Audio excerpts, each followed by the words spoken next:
The power of silence. The simplest way to change yourself is to remain silent in those moments where silence is more powerful than words. Silence is the key that unlocks the path to self-control and peace.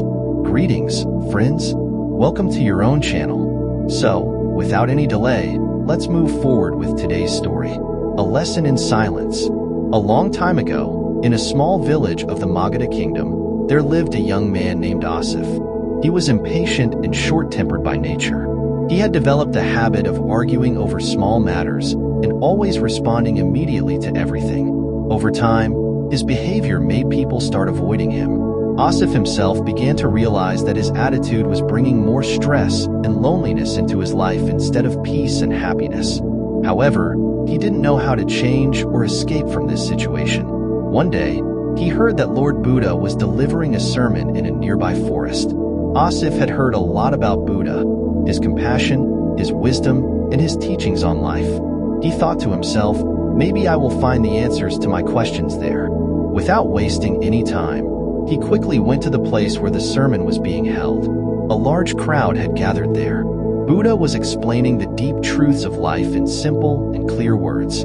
At that moment, Buddha addressed the gathering and said, "If you truly wish to bring a real change in your life, you must learn to remain silent in 5 situations." Hearing this, Asif felt a ray of hope.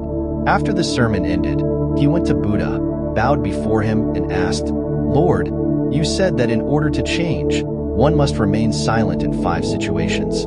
Please explain in detail what those 5 situations are and how I can apply them in my life."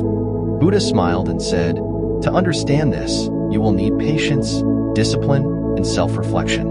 If you are ready to embrace these teachings, then come with me." Asif agreed, and thus, his journey of transformation began. The first test, when you are angry. For the first test, Buddha sent Asif to a man known for his short temper. Asif went to him and tried to talk, but the man became furious and started yelling.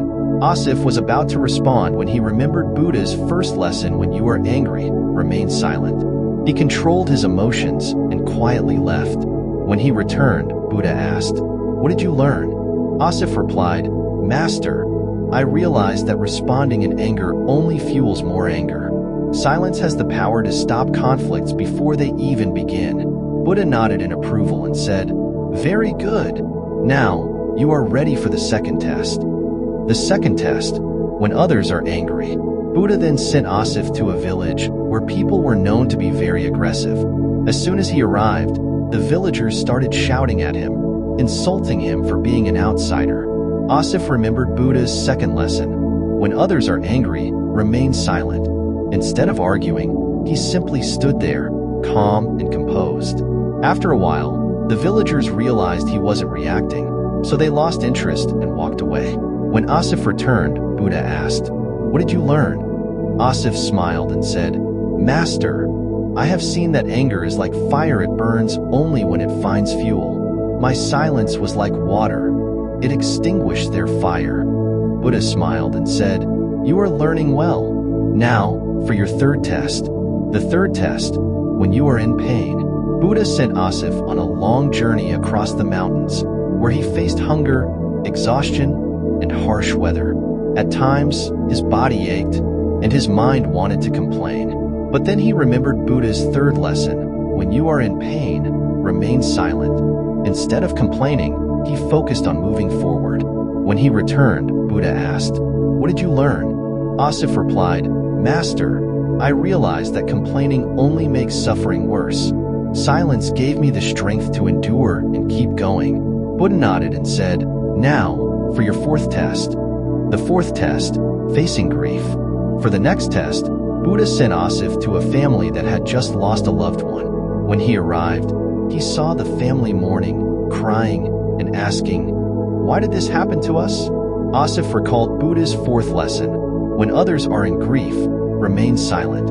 He did not try to give them words of comfort. Instead, he simply sat with them in silence. Slowly, they began to feel his quiet presence as a source of support. After some time, one of the family members said, "Perhaps in this grief, we do not need answers. We just need peace." Asif realized that in moments of deep sorrow, Words are not always necessary. Sometimes, silent presence is the greatest comfort. When he returned, he said to Buddha, "Master, I have learned that silence can heal the deepest wounds." Buddha smiled and said, "You are almost there. Now, for your final test." The final test. When the heart is full for the last test, Buddha sent Asif to an old man who had suffered many hardships in life, but still always smiled. Asif asked, "Grandfather, you have endured so much suffering. Yet, how do you always remain at peace?" The old man simply smiled and said nothing. At that moment, Asif recalled Buddha's final lesson. When the heart is full, remain silent. He realized that some emotions, gratitude, love, wisdom, are beyond words. They are best expressed through silence. When he returned to Buddha, he said, "Master, I finally understand. When the heart is complete, words are unnecessary." Buddha blessed him and said, "Now you have truly understood the power of silence. It gives you strength, patience, and ultimate peace." Asif bowed before Buddha with joy and walked forward into his new life, carrying the wisdom of silence in his heart. Silence is not just the absence of words. It is a powerful force that leads to self-awareness, patience, and true peace. Thank you for watching. Like, share, comments, and subscribe the channel.